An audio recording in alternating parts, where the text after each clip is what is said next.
Kau geser kan? Masuk kan? Masuk. Atas. Iya, masuk. Iya, udah.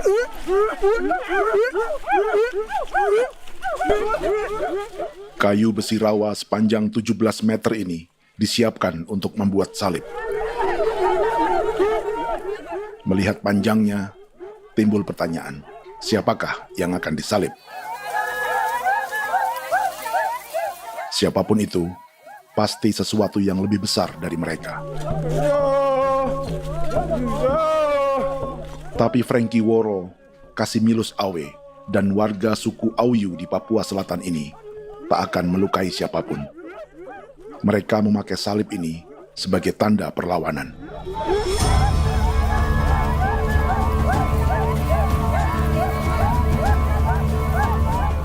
Yang mereka lawan memang lebih besar, yaitu pemerintah Republik Indonesia. Pemerintah sedang mengincar 2,5 juta hektar hutan orang Papua untuk proyek tanaman industri pangan dan energi.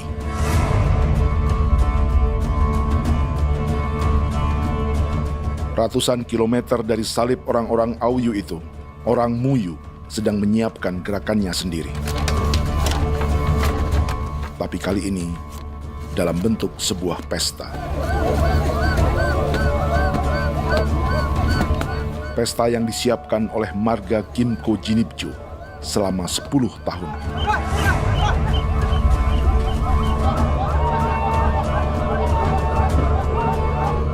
Sosok di marga ini adalah Willem Kimco, orang asli Papua yang tak punya kartu identitas kewarganegaraan manapun.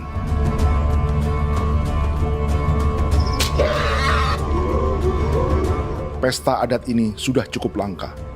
Tak hanya di Papua, bahkan di kawasan Pasifik dan peradaban Melanesia. Awalnya bayarnya kalau pernah. Internet aja kok dia kerem bipnuka, kok dia kerem bipnuka. Dan jitana ya kati kok berem baran dipo. Kok memang ambilnya kok kuning.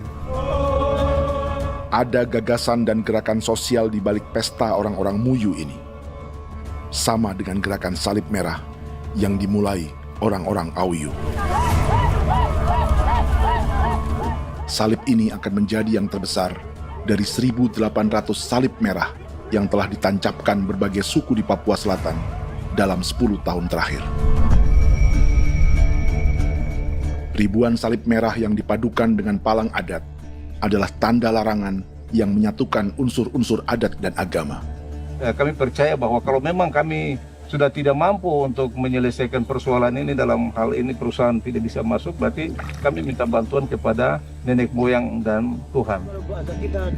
Atribut perang orang Auyu ini diukir atau dilukis, digambar di batang salib ini dengan tujuan bahwa kami larang dengan sangat keras. Jadi apabila siapapun, baik dari antara kita sendiri yang melanggar batas ataupun pihak lain yang mengganggu keselamatan hak tanah adat kami, maka kami siap untuk melakukan ancaman perang. Salib-salib ini tidak ditancapkan di halaman-halaman gereja, melainkan di tanah dan hutan adat, di dusun-dusun sagu, dan di tempat-tempat yang disakralkan. Sebab 1.800 palang adat dan salib ini memang bukan semata tentang agama, tapi untuk mencegah negara dan perusahaan memasuki tanah dan hutan adat mereka. Papua bukan negara kosong.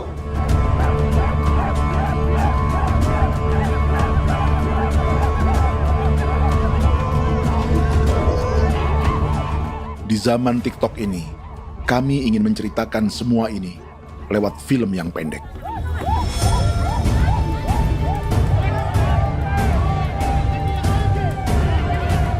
Tapi kami jelas gagal.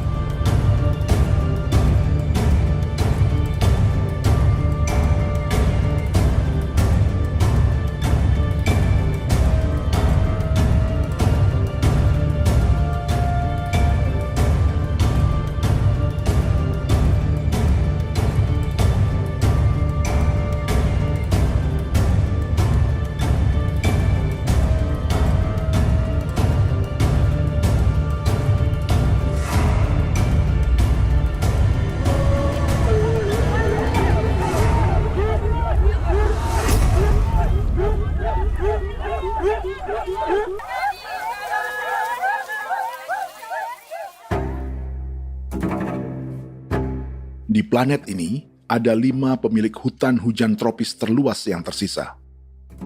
Kongo di Afrika, Brazil, Peru, Bolivia, dan Indonesia.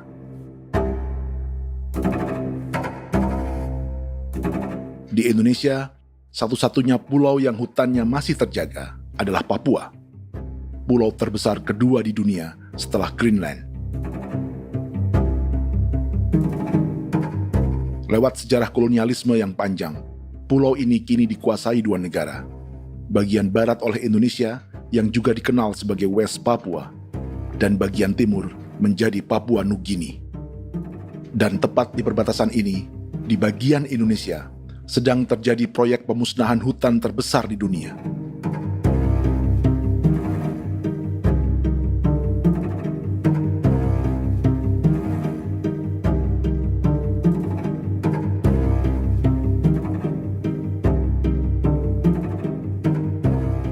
Pemerintah Indonesia sedang membuka lebih dari 2,5 juta hektar hutan untuk sawit, tebu, padi, dan peternakan. Ini disebut proyek strategis nasional untuk lumbung pangan dan energi yang jadi ambisi 3 presiden. Bagian terbesar direncanakan untuk mencetak sawah seluas 1,3 juta hektar. Lalu bagian lain akan ditanami tebu seluas 560.000 hektar untuk gula dan bioetanol. Setiap liter bensin di Indonesia akan dicampur bioetanol 10% atau E10. Ada 10 perusahaan di proyek ini, dan semuanya dimiliki oleh 1 keluarga saja. Berikutnya, ada areal sawit seluas 400.000 hektar untuk biodiesel. Targetnya mencampur 50% solar dengan minyak sawit atau B50. Dan terakhir, pemerintah akan membuka peternakan seluas 380.000 hektar. Jadi, apa yang salah dengan proyek pangan dan energi ini? 5 orang Papua dalam film ini akan menjawabnya.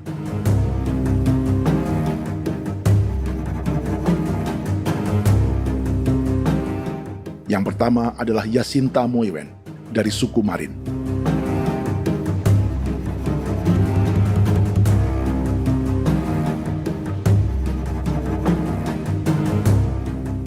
Yasinta dan warga di distrik Ilwayap di Merauke sudah menjadi korban.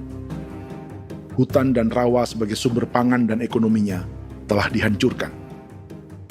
Jalan sepanjang 135 km sedang dibuat, dan di kiri kanannya akan dicetak 1 juta hektar sawah. Mereka sulit menolak atau melawan. Salib sudah digeser, masih datang lagi dengan senjata mereka nih. Karena proyek ini juga dijaga tentara. Macam-macam senjatanya.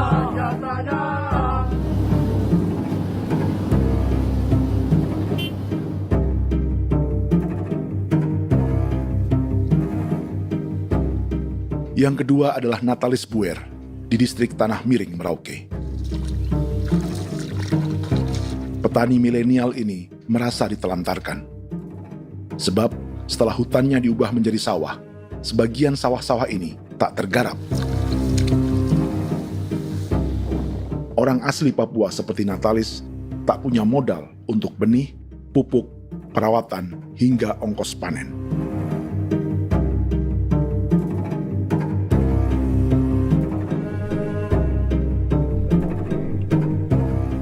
Orang ketiga adalah Vincent Kuipalo dari suku Yenan di distrik Jagebob, Merauke.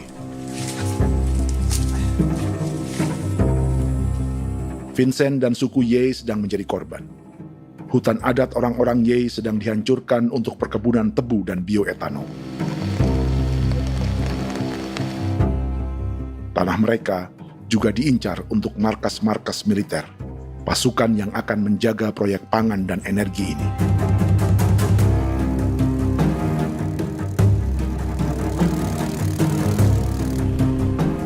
Yang keempat adalah Frankie Woro dari suku Auyu di distrik Fofi, Kabupaten Bovendigul. Hutan dan tanah mereka terancam perluasan perkebunan sawit untuk campuran biodiesel atau B50. Orang-orang dari suku Auyu ini adalah calon korban. Merekalah salah satu pelopor gerakan Palang Adat dan Salib Merah. Meski kadang berseberangan dengan gereja yang mereka anggap lebih mendukung pemerintah dan perusahaan. Mereka bahkan sedang merencanakan gerakan yang lebih besar, dengan salib yang lebih besar. Tanah milik Somu Sobisiba itu bahwa tanah ini diciptakan oleh Tuhan dan memberikan warisan kepada kami. Kami ini hanya hak jaga.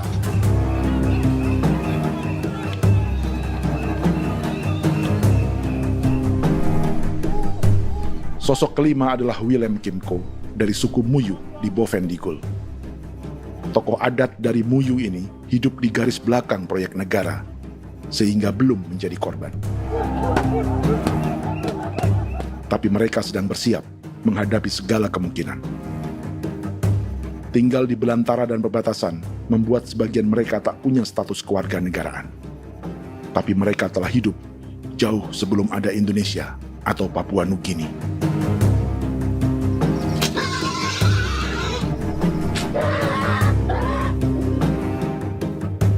Kelimanya mewakili jutaan orang asli Papua yang sedang terancam eksistensinya. Jika kita merasa kepunahan peradaban Neanderthal di Eropa, Aztec dan Inca di Amerika, atau aborigin di Australia adalah sejarah masa lalu, film ini menceritakan bagaimana pemusnahan sebuah bangsa dan kepunahan sebuah peradaban sedang terjadi di masa hidup kita. Kepunahan bukan karena kerusakan lingkungan dan ruang hidup semata, juga karena dihantam 60 tahun operasi militer.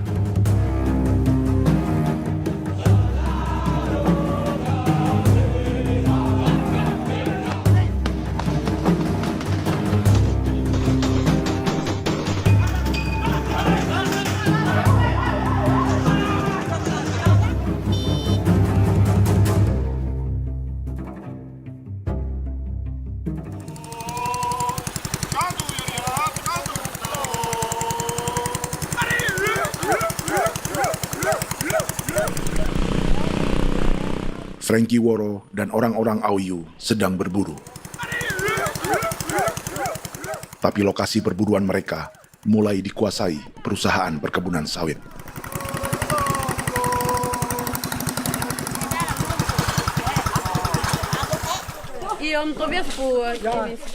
Kita akan menuju arah ke Inabusu. Di sana kami akan masuk di wilayah konsesi perusahaan PT Indo Asiana Lestari, dan di situ ya ada survei-survei mereka yang mereka pernah lakukan, tapi juga kami ada lakukan tanda-tanda saksi di sana.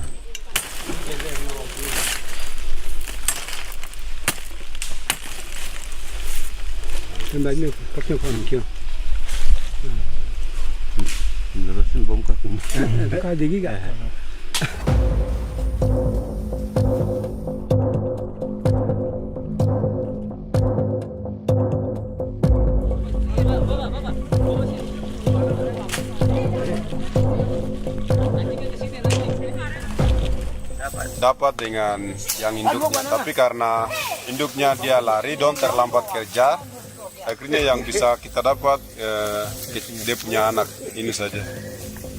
Jadi kalau pakai bahan kayak hasil.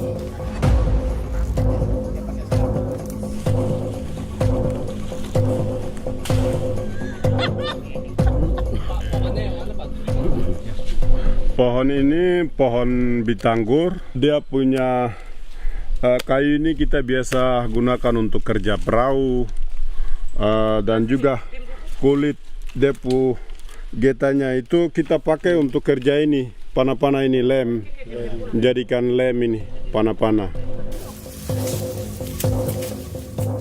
Hutan ini adalah supermarket bagi suku Auyu. Juga lumbung pangan atau bank untuk menyimpan deposito kekayaan alam. Hutan juga tempat yang penuh dengan sejarah suku, situs budaya, dan tempat-tempat sakral. Inilah yang sedang mereka pertahankan dari incaran pemerintah dan perusahaan. Untuk semua alasan ini, mereka menancapkan ribuan salib merah.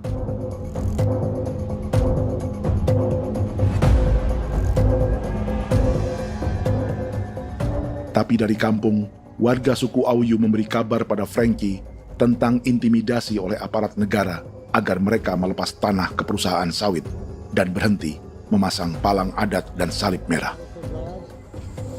Ada beberapa titik yang saya sudah siap, tetapi di sini emergensi dari saya, terutama di Kampung Sokangon, PT Damai Timber. Dia mengganggu saya dengan menggunakan kekerasan maupun pihak hukum. Dan kemarin saya ada pernyataan penolakan secara resmi, tapi masih tetap dengan menggunakan pihak hukum untuk masuk, untuk harus dituntut saya untuk harus diterima perusahaan itu. Kita di situ ada 15 marga, tetapi 15 marga juga tidak setuju.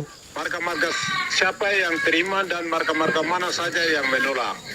Nanti kita lihat dari pertimbangan itu, dan di situ dan kita undang mereka untuk bicara dengan kami. Sebagai sosok yang aktif dalam gerakan, warga Auyu terus memberi informasi lapangan kepada Frankie yang tak selalu berada di kampungnya. Izin pernyataan yang mereka paksa saya untuk tanda tangan itu, tapi sementara saya tidak tanda tangan. Data semua ada di tangan saya. Ya. Baik, kalau gitu itu lebih bagus karena tanda tangan itu yang berbahaya. Iya. Tanda tangan itu yang lebih berbahaya karena sekarang ini modern dan canggih, dan itu yang mereka biasa pakai untuk tipu muslihat. Mereka biasa pakai itu di tanda tangan itu. Betul. Dari Bambisa juga di Sofia dia masuk untuk memaksakan kami marga untuk harus menerima perusahaan itu. Tapi kemarin kami sudah menolak. Babinsa nama Bosco. Babinsa di sini nama Bosco. Itu yang sekarang strategi militer yang sekarang mereka pakai. Jadi yang penting masyarakat itu yang benar-benar mau menolak siap dukung ketua marga siapa yang nanti tampil. Ini adalah peta konsesi sawit untuk biodiesel dalam proyek strategis nasional. Dan di distrik Fofi inilah, orang-orang Auyu hidup dari sungai dan hutan. Tapi Frankie di Bovendigul masih lebih beruntung. Setidaknya dibandingkan Yasinta Moyen di Merauke yang sudah kehilangan hutan dan rawanya.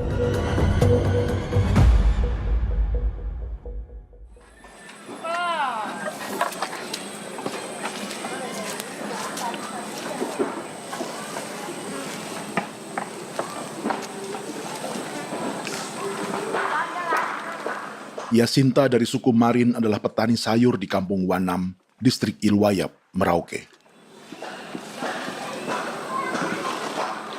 Memanfaatkan lahan yang ada, ia berkebun dan menjual hasilnya ke pasar kampung. Ini ekonomi warga di Wanam untuk menghasilkan uang, lalu memberi barang kebutuhan yang tak bisa mereka produksi sendiri. Tapi kehidupan sebenarnya ditopang oleh ekosistem hutan dan rawa. Inilah sumber pangan utama dan peradaban mereka.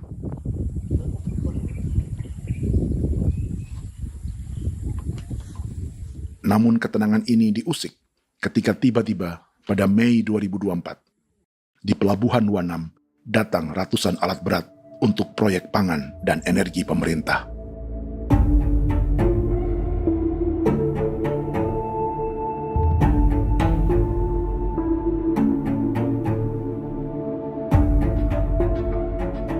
Kami masyarakat setempat kami tidak tahu. Kami kaget pagi-pagi kapal sudah ada di pelabuhan kami.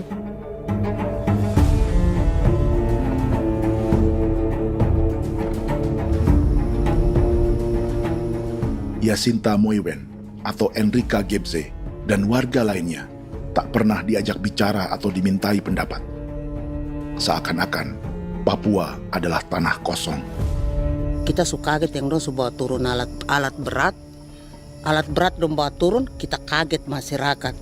Dorang subongkar itu kayu-kayu.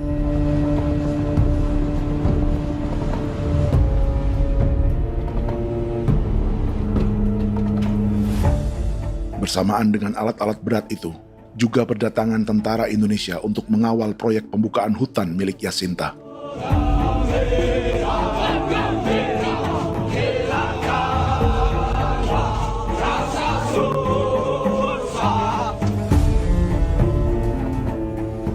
Ribu alat berat didatangkan dari Cina ke Papua oleh perusahaan bernama John Lin Group sebagai kontraktor pemerintah. Ini disebut sebagai pesanan eskavator terbesar di dunia dengan nilai 4 triliun rupiah. Misinya membuka hutan dan rawa milik orang Marin, salah satunya untuk membangun jalan sepanjang 135 km. Sementara di kiri kanannya akan dicetak sawah yang ditargetkan seluas 1,3 juta hektar. Jalan berupa garis lurus ini bukan rute tradisional ekonomi masyarakat. Jalan ini akan menghubungkan kawasan perkebunan sawit dan tebu di sebelah timur, juga untuk mobilisasi pasukan militer. John Lin Group adalah perusahaan yang dimiliki Andi Samsudin Arsyad atau yang dikenal dengan Haji Isam. Sebagian orang mengenalnya sebagai pengusaha yang hobi balapan mobil.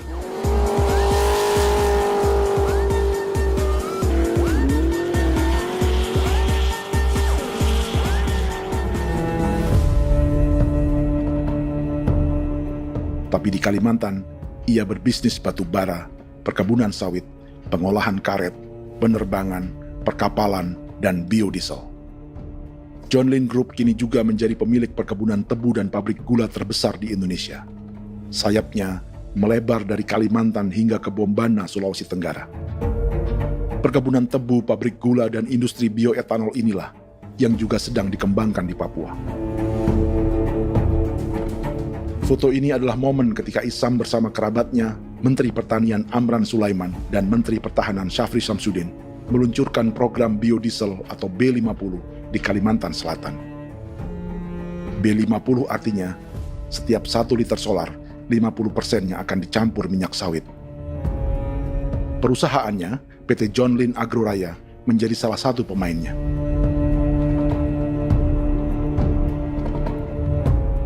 Sepanjang tahun 2025, saham PT John Lin Agroraya pernah naik hingga 700%.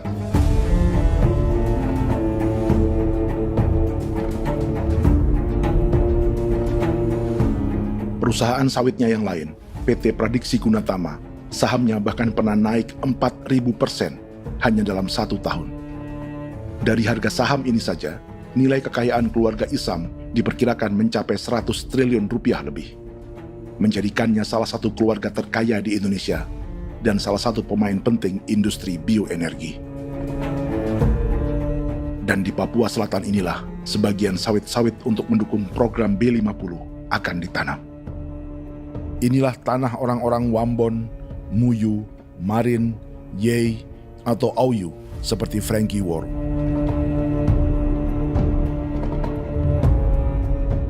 Haji Isam pernah menjadi tim kampanye nasional Presiden Joko Widodo dalam pemilu 2019 saat melawan Prabowo. Bintang Mahaputra Utama diberikan kepada Saudara Andi Syamsuddin Arsyad. Beliau berjasa luar biasa dalam mendorong pertumbuhan ekonomi daerah maupun nasional. Setelah menjadi presiden, Prabowo memberi gelar kehormatan Bintang Mahaputra Utama pada Isam.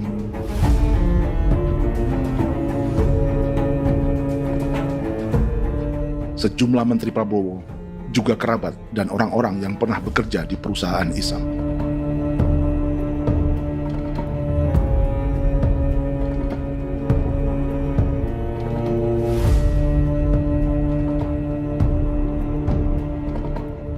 Lawan sebesar inilah yang sedang dihadapi Jacinta di kampung Wanam, Merauke.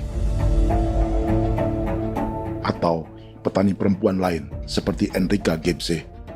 Jadi alam kita ini sudah rusak. Jadi kita itu biasa jalan dari sini tuh harus pasang jerat di situ, harus cari makan di situ lagi. Itu tempat-tempat itu pasang-pasang jerat, tempat babi, rusa, sekarang sudah tidak ada lagi.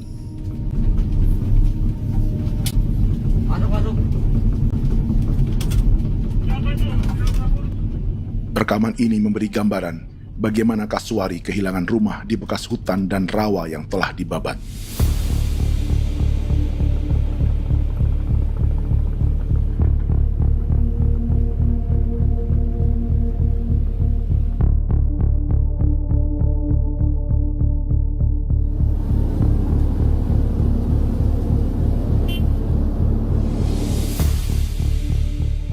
Keterlibatan tentara dalam proyek pangan dan energi di Papua memakai dalih bahwa ancaman terhadap negara kini tak hanya perang secara militer,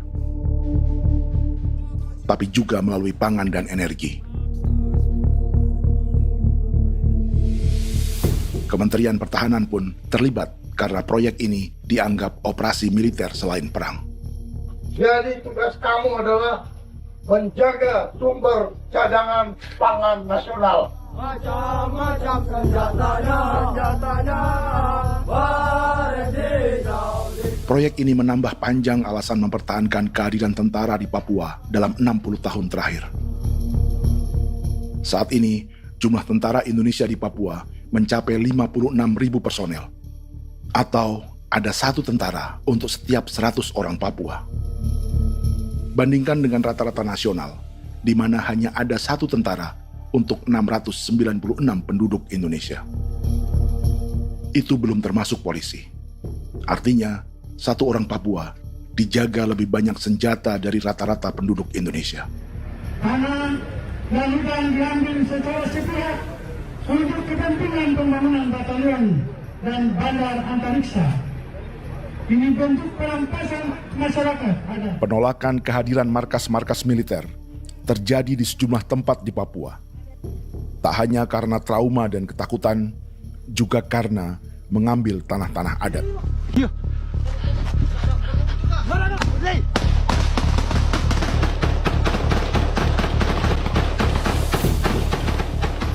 Salah satu alasan mengapa militer terus ditambah di Papua, karena masih ada perlawanan dari Organisasi Papua Merdeka atau OPM selama 50 tahun terakhir. Ayo. Tapi kekuatan militer OPM diperkirakan hanya 1.430 personel dan 360 pucuk senjata. Selebihnya, mereka menggunakan senjata tradisional.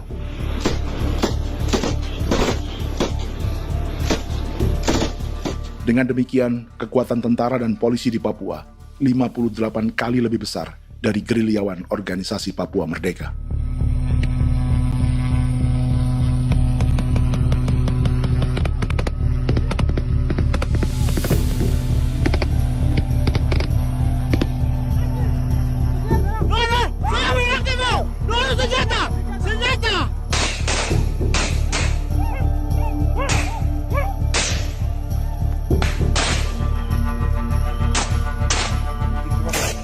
Sebagian tentara berada di garis depan pertempuran, tapi sebagian besar lainnya terlibat operasi non-tempur menjaga proyek pemerintah dan investor swasta. Seperti Batalion Infanteri Teritorial Pembangunan di distrik Jagebob, Merauke ini. Lokasinya bersebelahan dengan konsesi lahan tebu untuk gula dan bioetanol milik PT Murni Nusantara Mandiri. Baik perusahaan maupun markas militer, keduanya mengambil hutan milik suku Ye dari marga Kuipalo. Tapi dorong datang, tanam ini saja di sini, tanam papan nama ini. Victor Kuipalo menunjukkan apa yang terjadi. Jadi kita juga kaget ini. Nah, kalau ini papan nama ini memang, ini papan nama ditanam tapi bukan haknya mereka yang ini. Ini hak kami di sini, hak dusun kami, marga Kuipalo yang punya hak dusun ini. Setelah memasang patok, alat berat mulai bekerja untuk membangun markas militer di tanah orang Ye.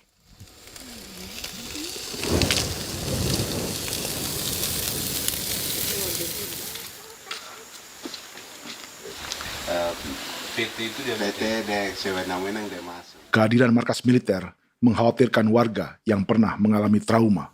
Takut kenapa? Kalau macam yang awal macam sekarang bu kampung hidup ini kan aman. Terus kenapa harus didirikan korem di sini? Bukankah dengan adanya Korem semakin aman ada tentara di sini?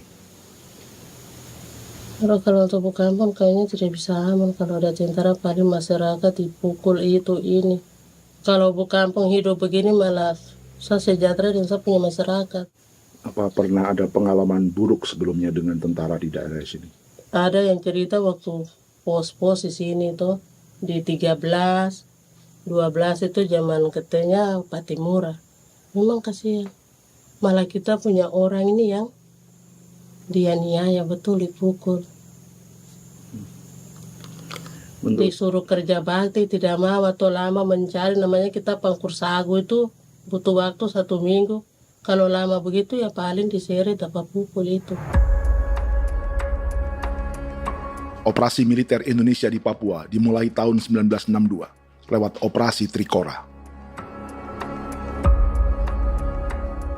Tapi perlawanan bersenjata pertama di Papua baru dilakukan tahun 1965 di Manokwari. Nanti tanggal 1 Mei jam 12.30 pemerintahan di Irian Barat mutlak akan jatuh di tangan.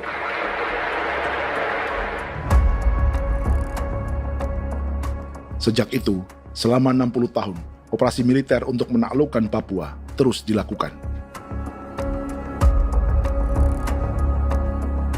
Salah satu operasi militer paling berdarah adalah Operasi Wibawa untuk memenangkan Indonesia dalam jajak pendapat tahun 1969.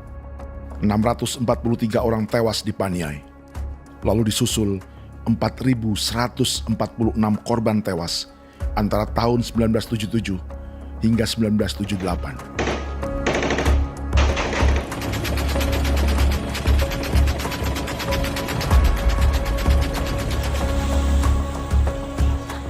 Operasi militer ini menimbulkan gelombang pengungsian hingga kini. Dewan Gereja Papua mencatat 103.000 orang menjadi pengungsi pada tahun 2025 dan nyaris tak diberitakan media-media Jakarta.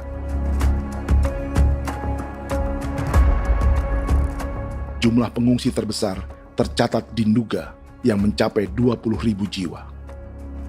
Banyak di antaranya yang sedang hamil, seperti Jubiana, salah satu pengungsi Nduga. O tagarik mesikagi be muguruk berselari di namen wane gosel bigari me egirik menene an nimbo mesle bok selar nene wam dak yak lek prak de oy gore bangal no so dak lo yo nanda me anet ndang no yat de nanen di ko nerwa membri wal marwa egirik menene wa tri bel no semana o ngal siya kaya ber kumbik nyak masala ore na me wo gosuluk ri namen wani go semane kuman nak wani wani ndemo golok ndak misri namen bre golok nak no semana ne nebe minit waru ra kana bi nindige war be mino pragit de laina bulan maret april yana mana kantan barak na lire na bamne Yo. Jubiana lalu menamai anaknya Pengungsi Kogoya. Selain Jubiana, juga ada Emma dari Maibrat yang melahirkan di hutan. Sampai di kampung gini, katanya bilang ada tentara yang bangun jembatan. Nah, capek itu juga pun masih tahan. Kembali lagi ke hutan lagi. Seperti itu sampai sejatuh di tengah jalan. Orang sampai terbanting di kayu semuanya.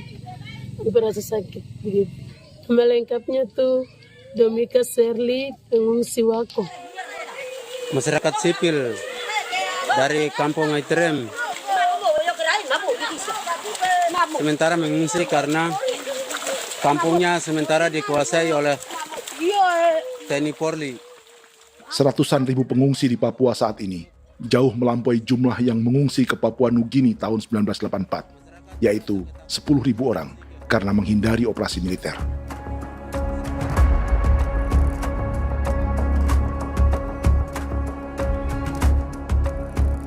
Bersamaan dengan operasi militer, eksploitasi sumber daya alam Papua juga dilakukan sejak masuknya tambang emas dan tembaga Freeport pada tahun 1967.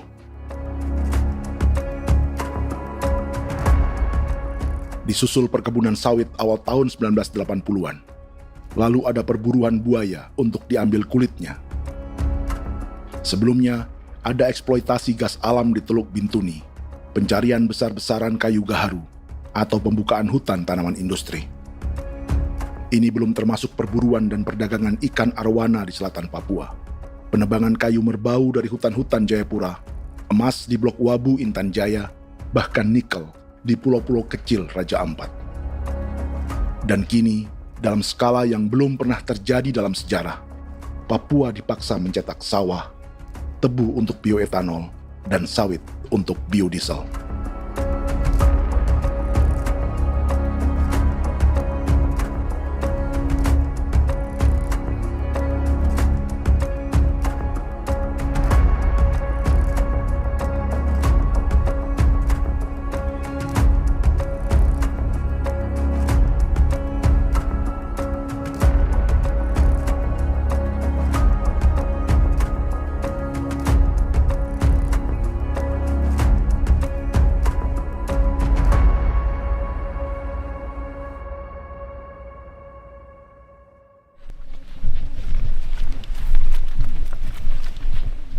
Inilah yang sedang menimpa keluarga Vincent dan Victor Kuipalo di Merauke. Hutan mereka diambil untuk markas militer dan industri perkebunan, PT Murni Nusantara Mandiri. 1 dari 10 perusahaan yang diberi konsesi untuk menanam tebu dan memproduksi gula serta bioetanol seluas 52.000 hektar.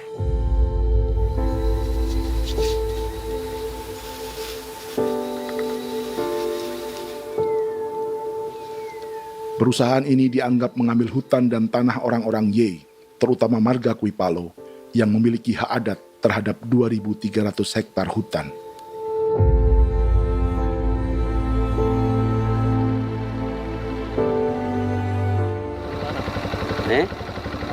Tentara? Tentara. Oh iya, tentara.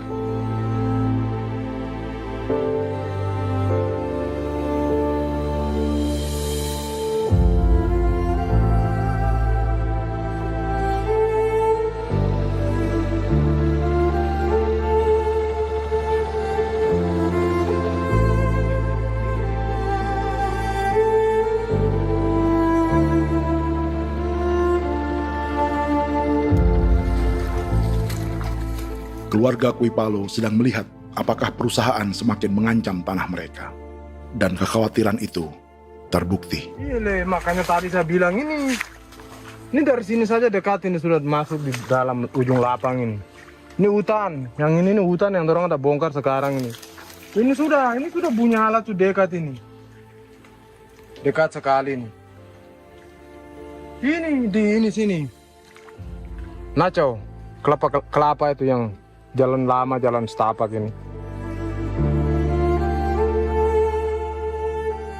Dari udara, terlihat alat-alat berat semakin mendekati tanah orang-orang Ye, marga Kuipalo.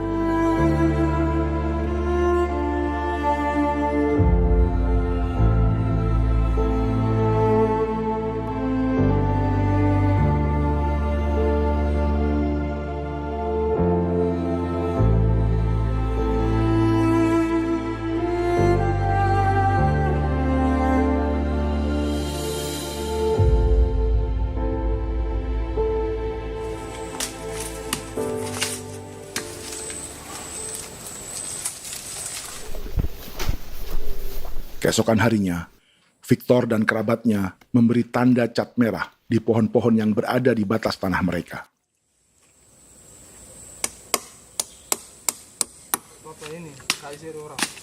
Tapi tanda peringatan adat ini tak diindahkan perusahaan.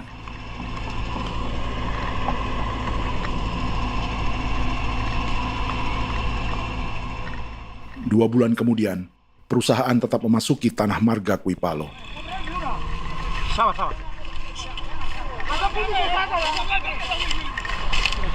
Kami manusia, kau lihat. Tapi sudah sakit hati sekali saya katakan tadi.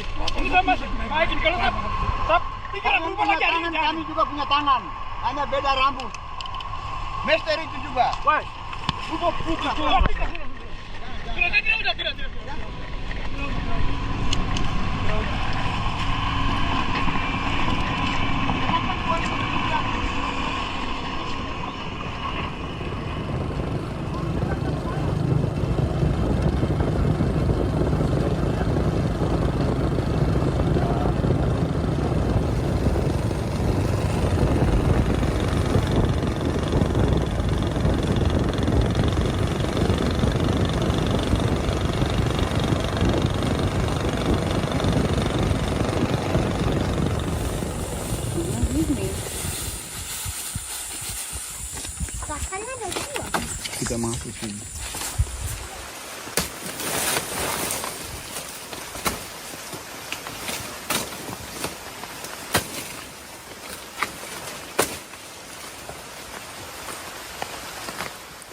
Jadi ya untuk itu seperti saya katakan tadi, apakah lebih baik kita tidak usah ada kah atau bagaimana, kita pisahkan, pisahkan dari negara ini kah? Jangankan tuh, saya kemarin bicara sama Daniel, datang sama saya dengan persoalan Kodam ini. Saya bilang, Pak Daniel, kalau lebih baik saya ngungsi ke Papua Nugini. Dia bilang, aduh Bapak jangan begitu. Ya memang, kalau tidak bisa menghargai kami, lebih baik pilihan yang itu yang saya memilih. Lebih baik saya pindah dari sini. Saya mengungsi ke Papua Nugini, di negara tetangga. Masih di laut. Apa? Oh, ini. Karena saya bilang sama Kapolsek, Pak Agustus ini, 17 Agustus saya tidak kasih naik bendera merah putih. Saya bendera ada, nanti saya taruh di meja. Bendera saya ada. Karena saya punya pikiran percuma kita ini merasa bahwa kita hidup di bawah naungan merah putih. Ternyata merah putih tidak lindungi kami. Tidak anggap kami sebagai kami rakyatnya. Dia lambang negara. Dan kami menghargai lambang negara itu. Ternyata lambang negara ini, kita bernaung di bawah lambang negara ini, kita tidak dilindungi. Hak kita tidak dihargai.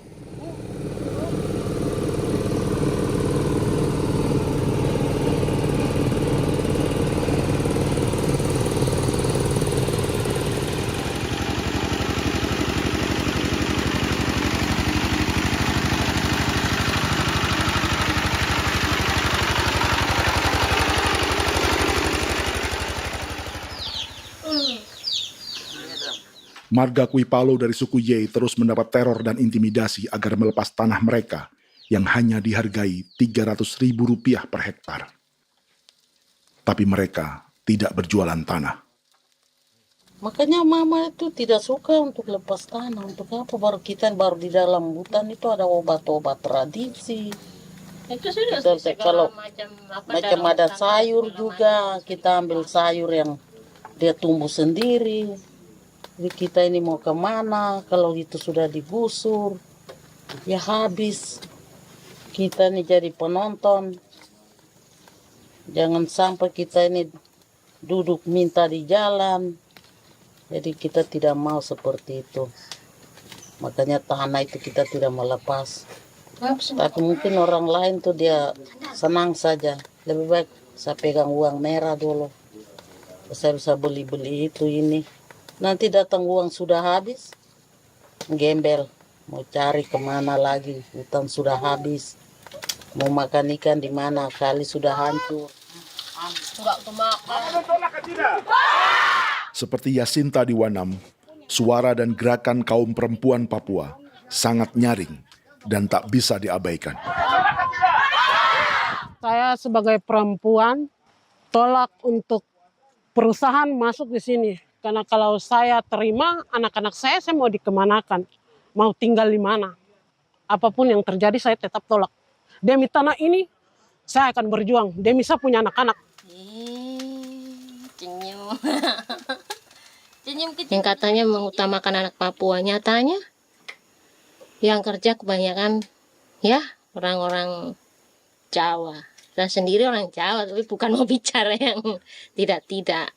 Memang kenyataannya seperti orang-orang Papua itu diterbelakangkan, kurang diutamakan, gitu.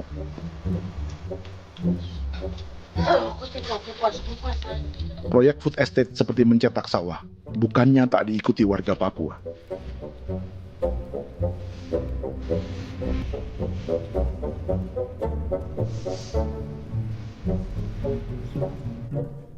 Salah satunya Natalis Buer di distrik Tanah Miring, Merauke.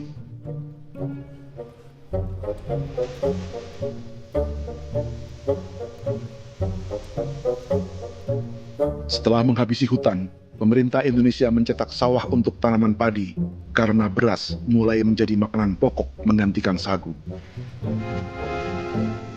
Sebagian besar penggarapnya adalah warga transmigran yang datang sejak era 1980-an. Bahkan petani transmigran sudah ada sejak Belanda membuka proyek padi kumbe di distrik Kurik. lokasi yang sering jadi langganan pejabat Indonesia memamerkan sawah di Papua. Tapi Natalis juga ingin belajar menanam padi atau bersawah.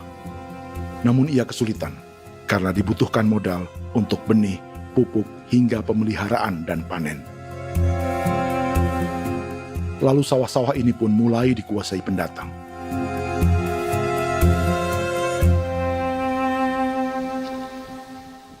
Tapi sejauh ini di kampung kami ini yang saya lihat memang ada kelompok kami punya di sini yang sudah tergabung dalam Gapoktan, kemudian masuk dalam optimalisasi lahan. Tapi baru saya anak asli yang punya lahan di sini. Mereka tidak punya.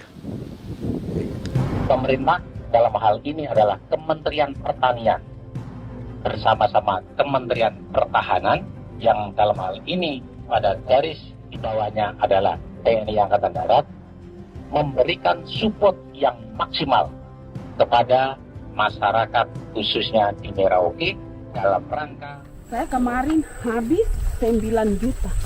9 juta ya? Iya, 9 juta karena dia sudah tidak dipakai toh. Ya. Dia sudah... Perempuan Papua seperti Filomena juga mau bertani.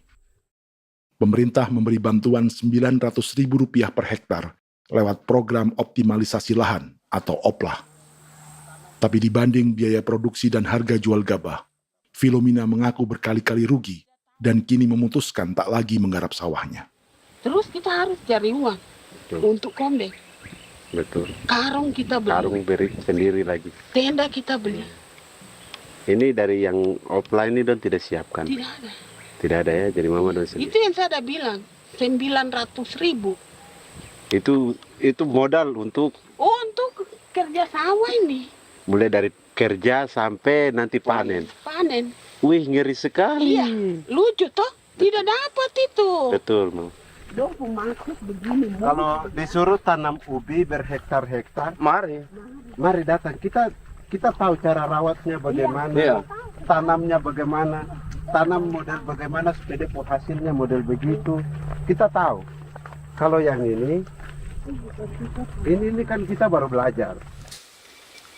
Sebagian hutan milik warga Senayu di Merauke sudah dibuka untuk sawah dan kebun tebu oleh PT Global Papua Abadi. Proyek pertanian ini dikerjakan oleh Kodim Merauke. Mereka melepas sebagian tanah karena ingin belajar bertani. Saya punya nenek moyang tidak ajar saya tanam padi. Tapi saya mau berubah. Generasi saya yang berikut ini besok lusa tidak bisa makan pisang, sagu. Ada apa? Namun program optimalisasi lahan yang dijanjikan dengan berbagai bantuan tak dirasakan Filomena. Obat rumput beli, obat padi beli, jonder kita bayar, bahkan bibit masih kurang, cari bibit lagi beli. Jadi saya memang kalau program pemerintah saya sama sekali saya tidak suka. Baku tipu saya.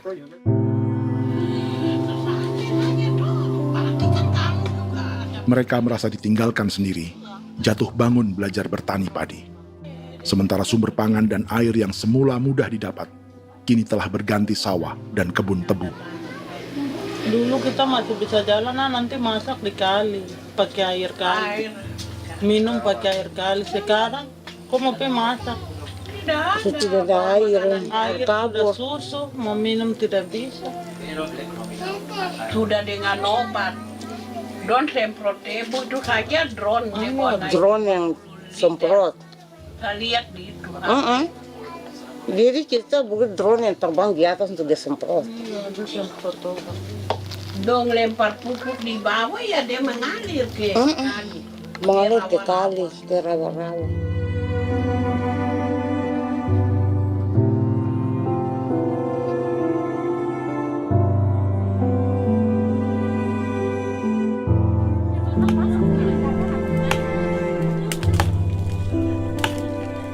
Seperti pertanian sawah bagi orang Bali atau Toraja, bagi orang Auyu dan suku-suku lainnya di Papua Selatan, sagu juga bukan semata tentang pangan.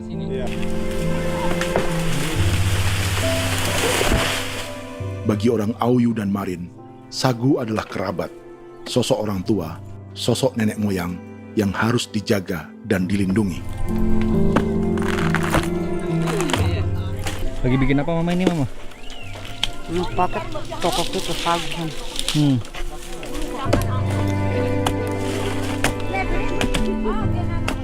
Kami diingatkan oleh leluhur, sagu itu tidak boleh digusur dan tidak boleh diganggu dengan cara apapun, dan di dalam rangka kepentingan apapun tidak boleh. Kamu harus bela, bahkan sampai nyawa pun harus menjadi taruhan demi membela keselamatan pemberangan sagu di atas tanah ini.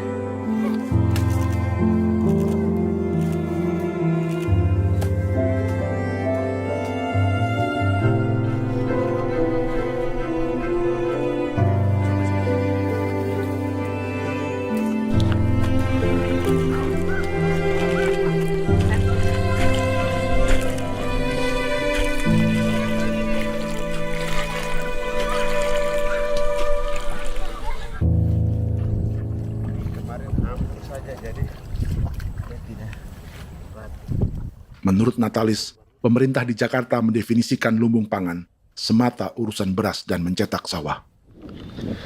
Sebenarnya orang Papua itu bukan tidak bisa bertani. Kami tanam ubi itu bagian dari pertanian.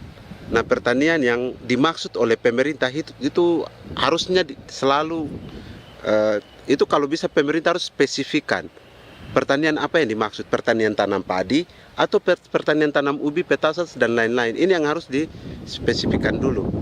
Begitu, sehingga tidak menjustifikasi kami orang asli Marin bahwa kami tidak bisa bertani, bukan.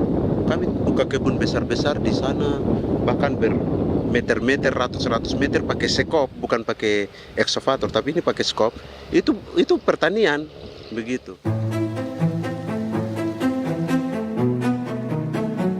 Bagi Natalis, alih-alih memaksimalkan sawah-sawah yang sudah ada untuk petani Papua, pemerintah selalu membuka hutan baru, seperti dikerjakan perusahaan John Lynn Group dan melibatkan tentara. Padahal, sejarah keterlibatan militer dalam proyek food estate atau cetak sawah adalah sejarah kegagalan yang bertubi-tubi 4 presiden selama 30 tahun terakhir.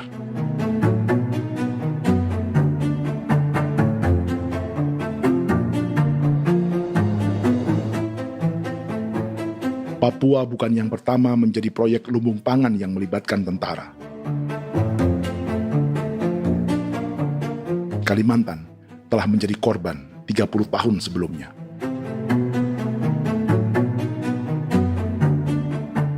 Ini adalah bekas hutan yang sudah dibuka di Pulang Pisau, Kalimantan Tengah. Tahun 1996, di era Presiden Jenderal Soeharto, ia menghabisi 1 juta hutan di lahan gambut untuk mencetak sawah demi memenuhi ambisi swasembada beras, bukan swasembada pangan. Hutan tropis Kalimantan dihabisi dalam skala yang belum pernah terjadi dalam sejarah. Di bawah rezim militeristik, tak ada yang berani melawan keinginan Soeharto, termasuk orang Dayak seperti Kuneng. Nggak bisa dihalangi itu. Nggak boleh dihalangi. Ya kalau ada kata-kata aja menghalangi, sudah kita diseret ke kepolisian dulu. Atau bisa langsung di PKI-kan. Iya, di PKI-kan gitulah. Jadi kita tuh nggak berani apa-apa dulu tuh. Ya. Apa maunya aja. Misal bilangnya A. Setahun setelah pengundulan hutan skala besar itu, tahun 1997, untuk pertama kalinya Kalimantan mengalami kebakaran lahan dan kabut asap terbesar dalam sejarah.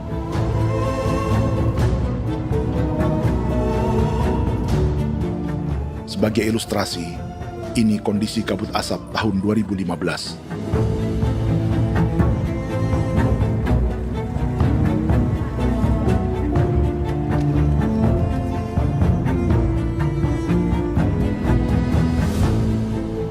Proyek 1 juta hektar sawah Jenderal Soeharto itu gagal. Bendungan dan saluran irigasi mangkrak hingga kini. Mei 1998, rezim Soeharto tumbang, 2 tahun setelah ia menumbangkan jutaan hektar pohon di Kalimantan. Setiap tahun, lokasi ini menyumbang kebakaran dan kabut asap yang merugikan jutaan orang. Sawah yang berhasil di Kalimantan justru bukan sawah yang dibangun Jenderal Soeharto, melainkan yang dirintis para transmigran sejak era 1980-an. Sawah-sawah inilah yang ikut digarap oleh militer di era Presiden Joko Widodo. Dan hasil dari proyek food estate Presiden Jokowi itu sama sekali jong nih, nggak ada harapan lagi sudah seperti ini. Tapi Jokowi terus memperluas area food estate hingga 16.000 hektar. Presiden Jokowi juga menyerahkan urusan lumbung pangan ini kepada Prabowo yang saat itu menjadi Menteri Pertahanan. Salah satunya di Kabupaten Gunung Mas, Kalimantan Tengah, untuk membuka perkebunan singkong seluas 31.000 hektar. Food Estate Singkong Jenderal Prabowo ini dimulai dengan membuka 600 hektar hutan di Tawai Baru. Proyek singkong untuk bioetanol ini pun dijaga tentara. Dan seperti Jenderal Soeharto, proyek Jenderal Prabowo ini pun gagal.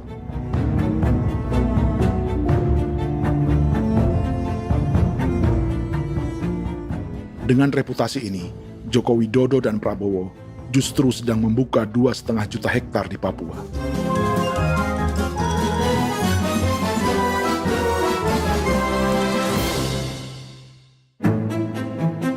Setelah Jenderal Soeharto, Presiden Jenderal Susilo Bambang Yudhoyono juga mencoba membuka food estate di Papua sejak tahun 2010. Namanya Merauke Integrated Food and Energy Estate atau MIFE. Proyek ini juga gagal.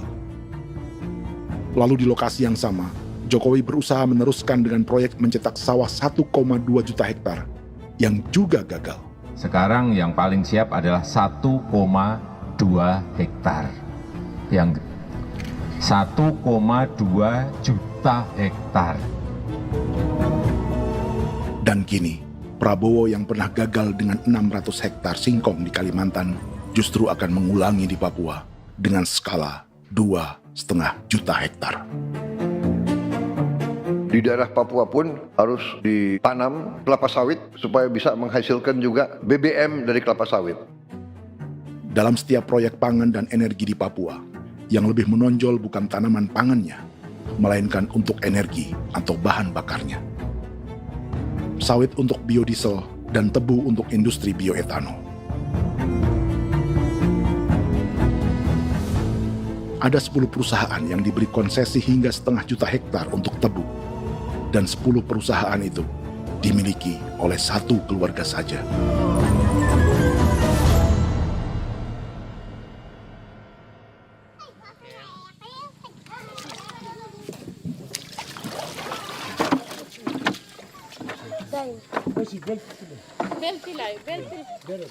Para perempuan Auyu di Bovendigul akan berangkat memancing. Priska Beni membantu menyiapkan perahu.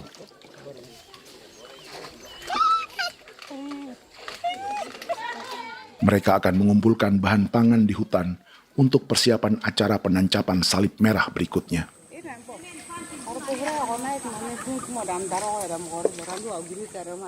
Priska sudah mengambil posisi memancing.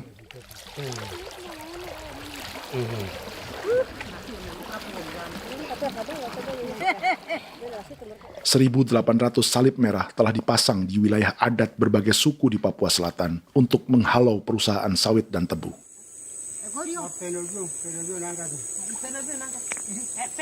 Maria Tebung yang paling muda datang membawa hasil.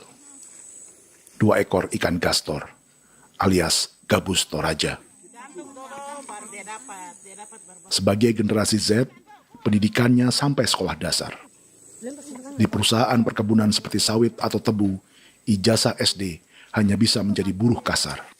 Tapi ia tak tertarik. Karena kita hidup itu dari alam, kita pancing, juga di darat, bawa anjing, terus bikin pagar sagu, dapat babi, bawa baru kita makan. Jadi kita tidak mau perusahaan masuk. Kita tidak akan terima. Sementara Priska Beni masih mencari peruntungan. Tapi baginya, menjadi nelayan di Sungai Fofi masih lebih baik daripada bekerja 9 tahun di perkebunan sawit.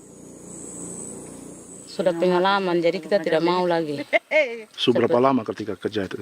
Selama di sana. 9 tahun di sana. 9 tahun?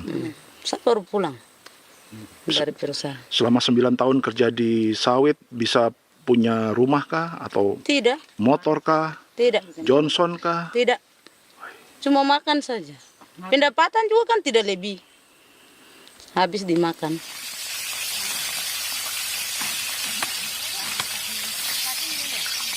Satu minggu libur berapa hari? Tidak libur. Minggu tetap kerja? Tetap kerja. Tidak bisa ke gereja? Hari Minggu kerja. Hari Minggu juga kerja. Dia tidak mengenal agama perusahaan itu. Di grup perusahaan sawit Korindo, Priska digaji 2 juta rupiah per bulan dan tinggal di mes karyawan. Tapi gaji itu dipotong bahan makanan atau BAMA rata-rata 1 juta rupiah setiap bulan. Korindo adalah grup perusahaan yang salah satu usahanya adalah hutan tanaman industri dan sawit di Bovendigul dan Merauke.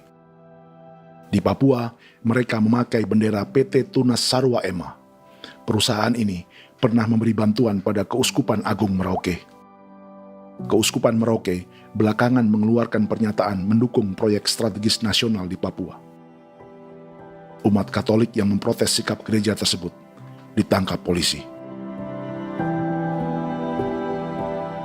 Jadi selama 9 tahun tidak bisa nabung? Tidak. Makan saja. Makan saja. Makan saja. Menabung bagaimana? Keperluan banyak. Tidak sampai. Habis di anak-anak uang sekolah. Uang 1 juta itu mana sampai. Mau nabung juga tidak cukup. Sudah pengalaman, jadi kalau di sini perusahaan mau masuk tidak. Tidak.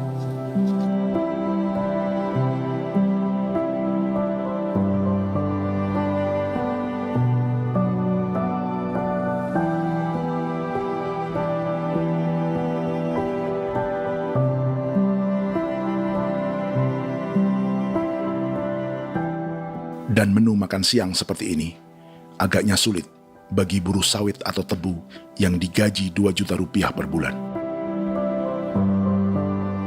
Generasi Z seperti Maria Tebung atau generasi milenial seperti Priska Beni punya matematika ekonominya sendiri.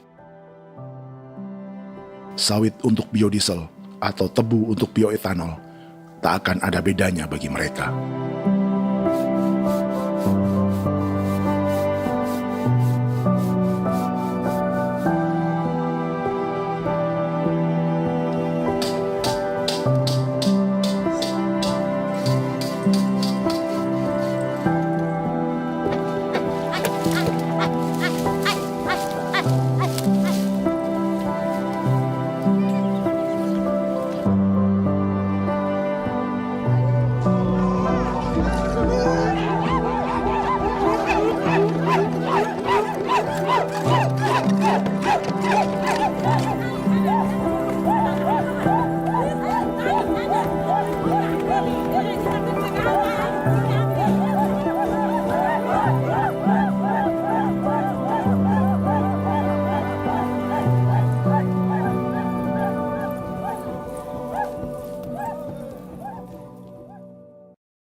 Perkebunan tebu 1,5 juta hektar di Merauke adalah ide 3 presiden untuk menggenjot penggunaan bioenergi sebagai campuran bahan bakar fosil.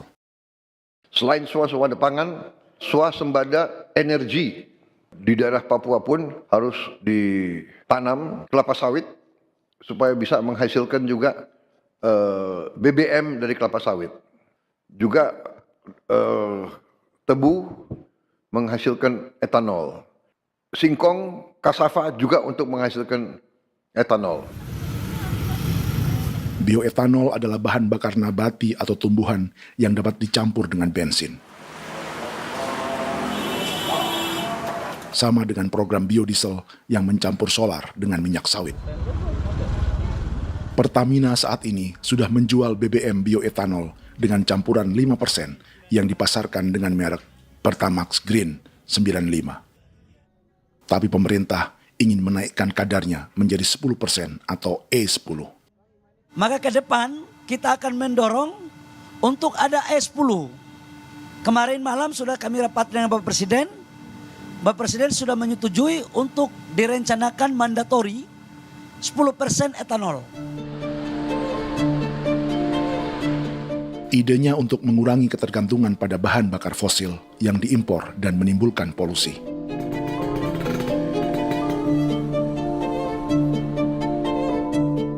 Tapi bioetanol bukannya tak mengorbankan lingkungan, hutan, rawa, dan manusia. Karena program E10 membutuhkan 7,3 miliar liter bioetanol, maka lahan yang dibuka untuk menanam tebu bisa mencapai 1,3 juta hektar. Sementara saat ini, luas perkebunan tebu di Indonesia hanya 500 sampai 600 ribu hektar. Artinya, butuh lahan baru hingga 800 ribu hektar untuk menanam tebu. Dan 500 ribu hektar diantaranya sedang dibuka di Papua. Hutan yang tadinya untuk menumbuhkan pangan berubah jadi tanaman untuk bahan bakar di jalanan. Kecepatan pulihnya hutan beradu dengan jumlah dan kecepatan kendaraan di jalanan.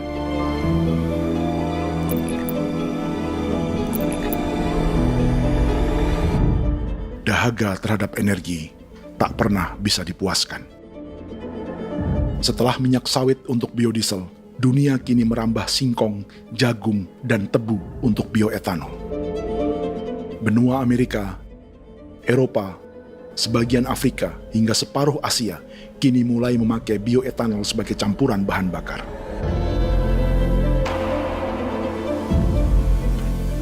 Selain perebutan lahan, masa depan dunia juga dibayangi semakin mahalnya harga pangan karena persaingan antara perut manusia dengan tangki kendaraan. Ini adalah lokasi perkebunan tebu dan bioetanol PT Murni Nusantara Mandiri yang mengancam tanah Vincent Quipalo dan orang-orang Ye di Merauke. Beberapa kilometer di selatan adalah PT Global Papua Abadi yang mengancam tanah orang-orang Muyu dan Marin.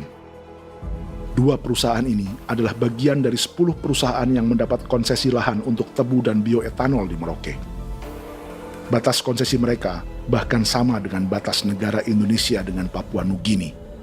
Salah satu ciri bahwa peta konsesi ini dibuat di Jakarta dari atas meja. Sama seperti kolonial Inggris dan Belanda ketika mereka membagi Pulau Papua dengan garis lurus pada abad 19. Seakan Papua adalah tanah kosong. Bedanya, meski peta konsesi ini mengatur batas 10 perusahaan, tapi perusahaan-perusahaan ini sebenarnya dimiliki oleh satu keluarga saja. Ini nama 9 dari 10 perusahaan tebu dan bioetanol di Merauke, Papua. 99% saham mereka dimiliki sebuah perusahaan bernama PT Merauke Nusantara Manis. Sementara 1% sisanya dimiliki PT Merauke Gula Mandiri. Tapi saham kedua perusahaan ini dimiliki PT Merauke Sugar Group. Dan perusahaan ini 90% sahamnya dimiliki pengusaha bernama Angelia Bonaventure Sudirman, serta perusahaan bernama Zico Trust dan Resource Harvest. Lalu 10% lainnya dikuasai PT Papua Energi Abadi, yang pemiliknya adalah Dudi Christian dan Angel Madeline. Sekarang, mari kita lihat siapa mereka. Angelia Sudirman adalah keponakan dari salah satu konglomerat sawit Indonesia, Martias Fangiono. 9 perusahaan di Papua ini berada di bawah bendera Merauke Sugar Group. Dan Merauke Sugar Group hanya satu dari 7 grup perusahaan milik keluarga Fangiono.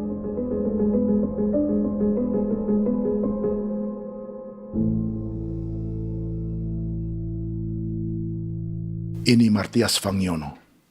Seperti Haji Isam, Martias selama ini dikenal sebagai pengusaha sawit yang kini merambah bisnis tebu dan bioetanol.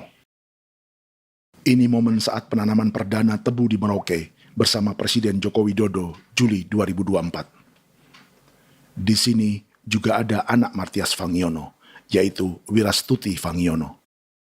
Wirastuti adalah salah satu yang menonjol dari keluarga Fangiono. Tahun 2025, Forbes mencatatnya sebagai konglomerat termuda dengan kekayaan 23 triliun rupiah yang mengendalikan 2 grup usaha, FAP Agri dan Surya Dumai Industri. Keduanya adalah perusahaan sawit dan biodiesel. Anak dan bapak ini adalah investor utama bagi Jokowi dan Prabowo untuk proyek tebu dan bioetanol di Papua. Sementara yang ini adalah mertua Sitorus, pemilik raksasa agribisnis dunia, Wilmar International, yang juga memegang konsesi sawit di Papua lewat berbagai perusahaan. Tapi mertua kini memakai bendera baru, yaitu KPN Corporation atau Karunia Prima Nastari. KPN inilah yang memiliki kelindan bisnis dengan keluarga Fangiono untuk proyek tebu Merauke.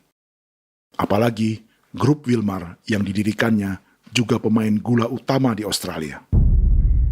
Tahun 2010, Wilmar membeli 100% saham perusahaan gula terbesar Australia, Sucrogin. Akuisisi senilai 1,5 miliar dolar Amerika ini langsung menjadikan Wilmar pemain tebu terbesar kelima dunia. Sebagian bibit tebu yang ditanam di Merauke adalah varietas yang dikembangkan Lembaga Riset Gula Australia atau Sugar Research Australia. Sugar Research Australia lalu menjalin kontrak pengembangan bibit dengan PT Global Papua Abadi milik Fangiono.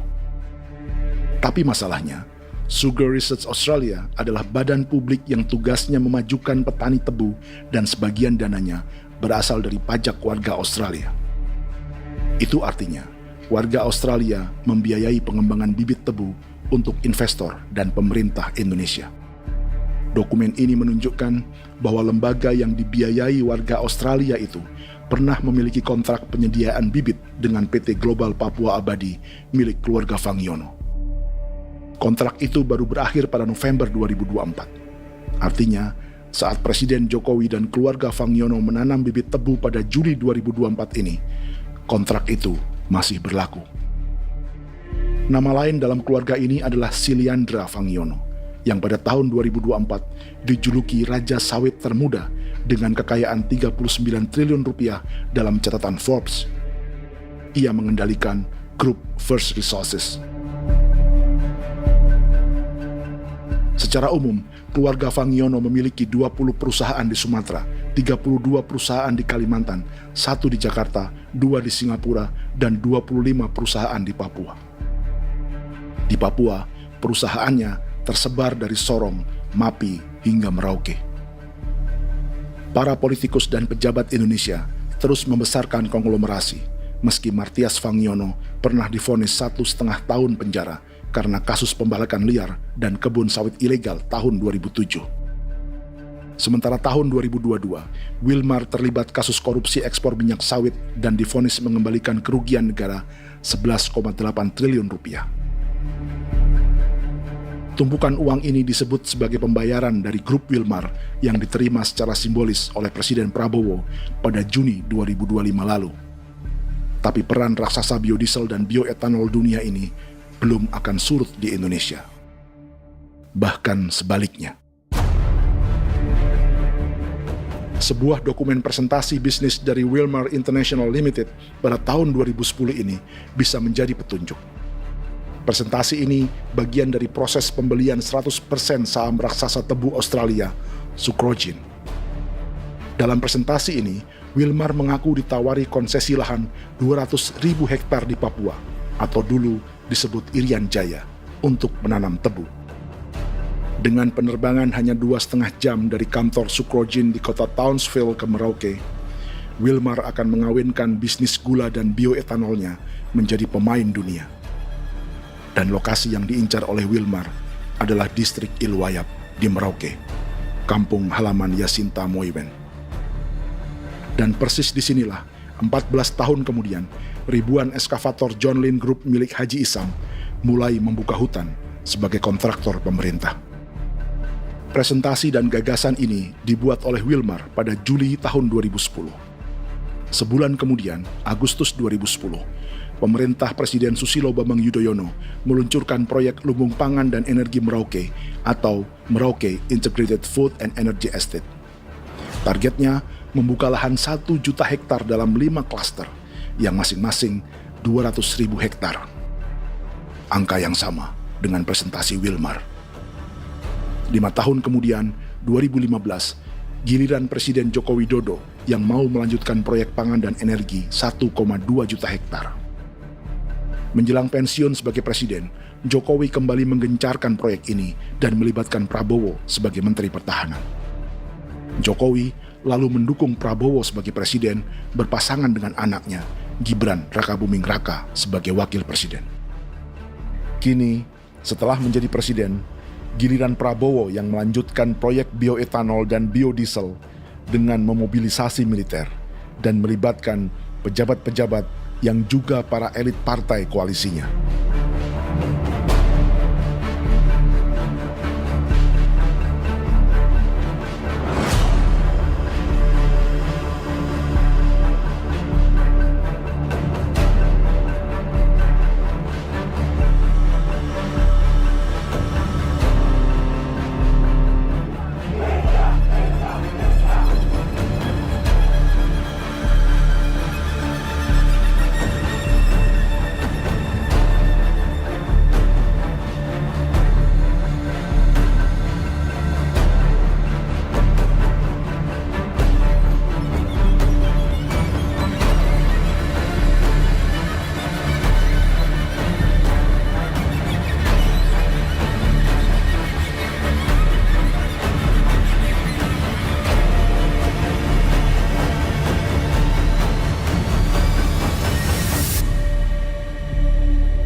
Tahun lalu, hutan-hutan di Pulau Jawa dalam waktu singkat berubah menjadi perkebunan tebu di bawah rezim kolonial Belanda. Orang Jawa menjadi buruh dan petaninya dipaksa menanam tebu. Dari kolonialisme dan politik tanam paksa itu, Belanda memperkaya negara dan para investornya.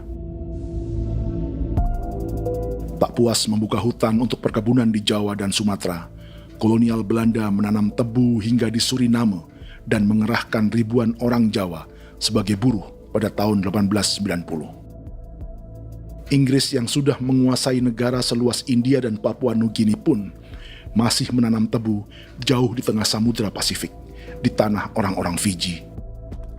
Lalu memindahkan puluhan ribu orang India menjadi buruh di sana. 200 tahun sebelumnya, ratusan ribu orang Afrika bahkan diperbudak untuk bekerja di perkebunan-perkebunan tebu Spanyol dari selatan Eropa hingga Karibia, Kuba, atau Jamaika. Jika dulu tebu menjadi gula atau emas putih, kini cerita kolonialisme tebu berlanjut di Papua untuk bahan bakar nabati atau bioetanol. Dan seperti semua cerita tentang kolonialisme, akan ada yang berpesta dan ada yang membayar. Dalam setiap cerita pesta kolonialisme, baik di Jawa, Karibia, atau di Papua, selalu melibatkan para elit lokal, dari pejabat, perwira, hingga agamawan. Tapi dalam setiap kolonialisme, juga selalu ada cerita tentang mereka yang mempertahankan diri dan melawan.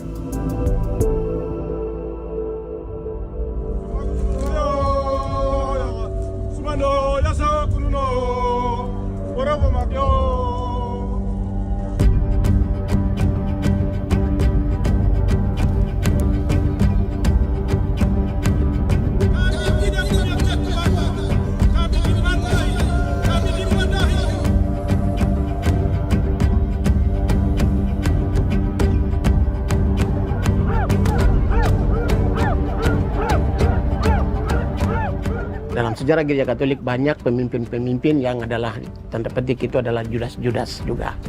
Jadi itu sudah pasti karena itu adalah manusia. Nah, satu sisi sebagai manusia dalam perjalanan digoda, apalagi ada dalam posisi-posisi jabatan ya mungkin banyak tawaran-tawaran lain, lalu disitulah terjadi pergeseran keberpihakannya kepada misi gereja tadi itu untuk umat, untuk mereka yang tertindas.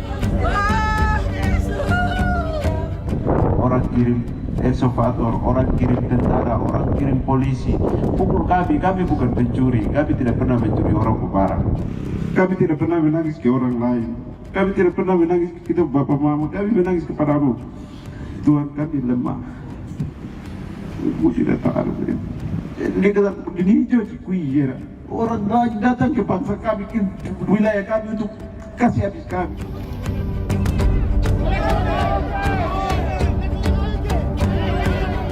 Hakimam Dehi, Ya Hakimam Dehi, Bono Ya Hadikul Dehi, Bono Ya Hadikul Dehi. Kita buat sasi seperti begini untuk menolak perusahaan apapun yang masuk di tanah kami. Kalau kita kasih, kita bikin rusak sekarang, kita punya generasi berikutnya mau dapat kemana. Jadi kita nyatakan sikap di sore hari ini, kami tolak. Apa yang dilakukan pemerintah untuk PSN adalah kejahatan. Pemerintah bagian dari kejahatan, aktor perusak dan pembunuh terhadap negara, terhadap alam, hutan, terhadap manusia. Jadi negara jadi aktor pembunuh. Jadi Pilatusnya siapa? Negara, pemerintah Jakarta ini. Tanah Wiu bukan kosong. Masyarakat tanah kami masyarakat. Perusahaan tolak. Lihat asal.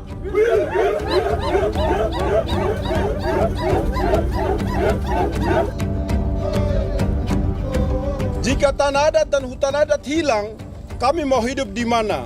Maka di sini saya mau bilang, negara jangan tipu-tipu kami lagi.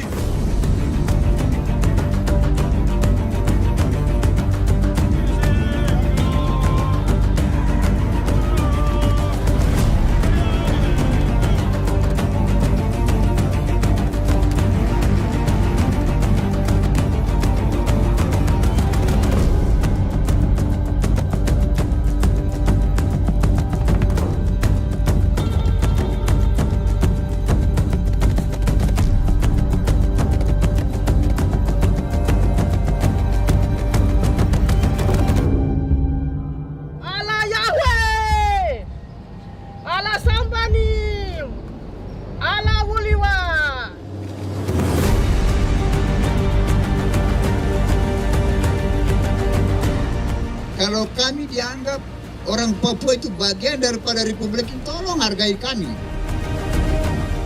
Dengan adanya PSN, PT, John Lindrup yang sudah menerobos tanah kami dan hutan kami, merusak alam kami.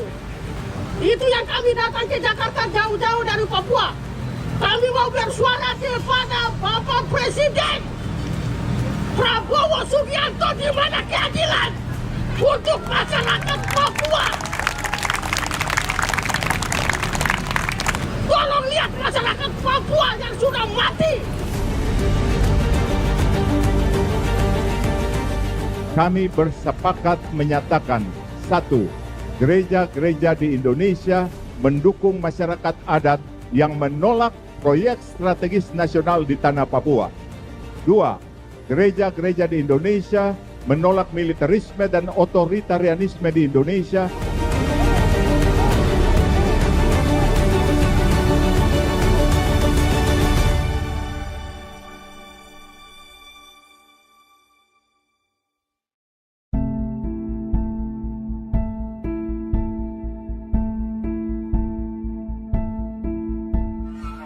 Kita sering merasa banyak hal buruk sudah jadi cerita sejarah. Dan kita sekarang hidup lebih baik, lebih beradab, atau mustahil melakukan kejahatan seperti di masa lalu. Kita tidak lagi menghukum mati orang dengan memenggal kepalanya. Kita menembaknya atau menyuntik racun agar tertidur dan mati. Tapi ada hal-hal yang tak berubah. Salah satu pembantaian yang kuat di ingatan kita adalah kejahatan Nazi atau genosida di Rwanda. Padahal pembantaian juga sedang terjadi di masa kita, seperti di Gaza, Palestina. Penghancuran sebuah peradaban seperti Indian di Amerika atau aborigin di Australia juga kita anggap masa lalu. Sekarang kita merasa lebih baik dan lebih toleran. Padahal proses penghancuran bahkan pemusnahan yang sama sedang terjadi terhadap bangsa Melanesia di Papua. Begitu juga dengan praktik kolonialisme. Kita merasa penjajahan seperti dilakukan Portugis, Inggris, atau Belanda sudah menjadi sejarah. Dan Indonesia tidak mungkin menjajah. Padahal itulah yang sedang terjadi dan dirasakan di Papua.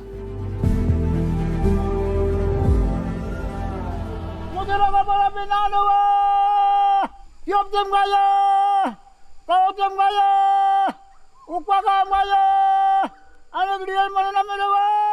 Jalannya sejarah ini disadari Willem Kimco di pedalaman Bovendigol, Papua. Hidup terpencil dan tak tersentuh urusan negara bukan berarti selalu aman.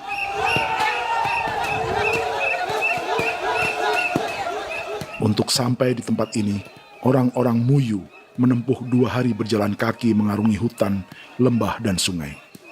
Termasuk mereka yang datang dari perbatasan Papua Nugini. Mereka berkumpul untuk memenuhi undangan pesta adat yang disebut Awon Atatbon atau pesta babi. Yang mengundang adalah marga Kimco Jinipjo. Yang dituakan di marga ini adalah Willem Kimco. Ia tak punya kartu tanda penduduk dan kewarganegaraan manapun, baik Indonesia atau Papua Nugini. Tahun 1984, 10.000 orang Papua, terutama suku Muyu, mengungsi ke Papua Nugini untuk menghindari operasi militer Indonesia, termasuk Willem Kimco.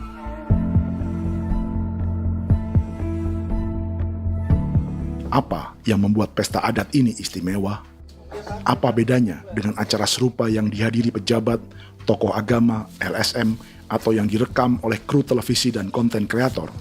13, 14, 15, 18. Pertama, untuk membuat pesta babi, orang Muyu perlu persiapan selama 10 tahun. Sebab, babi-babi yang akan jadi bagian dari pesta ini tak boleh dibeli, alias harus dipelihara sendiri. Babi-babi ini bukan bantuan pejabat pemerintah, gereja, atau LSM.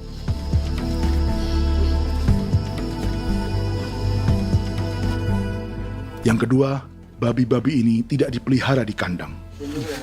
Jadi punya nama babi ini kah? Harimau. Harimau? Harimau. Dia kulit dengan ini bulu di harimau, macam harimau begitu, yang kasih nama harimau. Setelah diberi nama, mereka dilepas liarkan di hutan sejak kecil. 10 tahun kemudian, jika tiba saatnya pesta, para pemburu akan mencari mereka di dalam 479 hektar hutan milik marga Kimco. Suku atau marga lain tak akan mencurinya di hutan, karena mereka sudah punya babi dan wilayah masing-masing. Itu artinya, mereka harus tetap menjaga dan mempertahankan hutannya, agar babi-babi bisa hidup. Demikian juga dengan lahan pangan mereka, yang menumbuhkan sagu, keladi, atau aneka sayuran.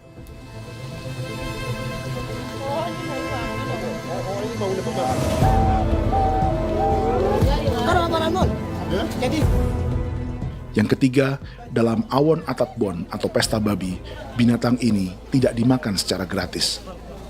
Setiap marga atau klan dalam suku Muyu akan membayar jerih payah tuan rumah menjaga hutan dan memelihara babi.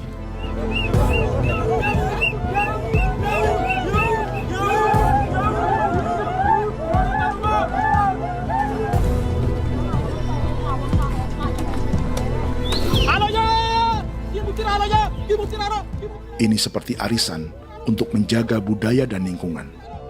Bagian dari budaya dan ekonomi timbal balik yang ditandai dengan siklus memberi dan menerima.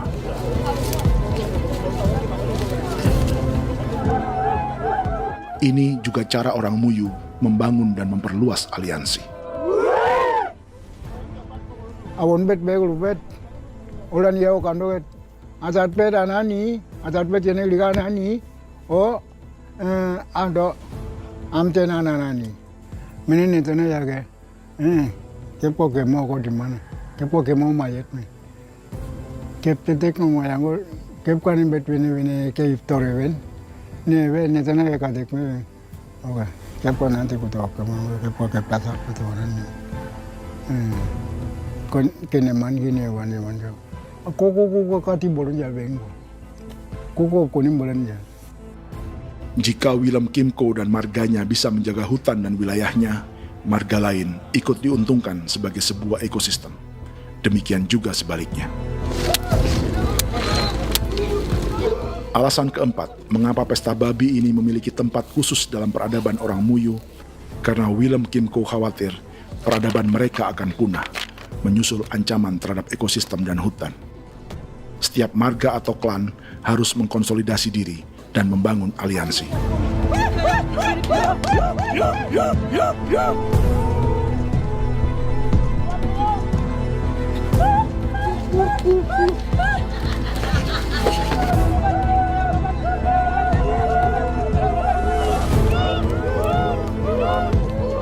Kekhawatiran Willem dan orang-orang Muyu tak berlebihan. Ruang hidup mereka bersinggungan dengan proyek bioetanol dan biodiesel pemerintah Indonesia. Mereka juga tahu apa yang telah dan sedang menimpa suku lain seperti Auyu di Bovendigul atau Yainan dan Marin Anim di Merauke.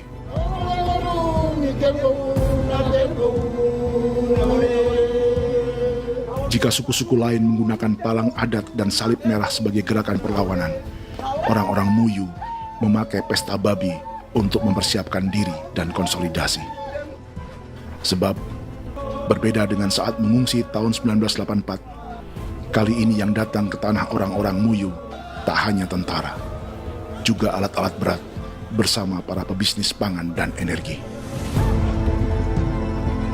Mau ke Palu, mau datang.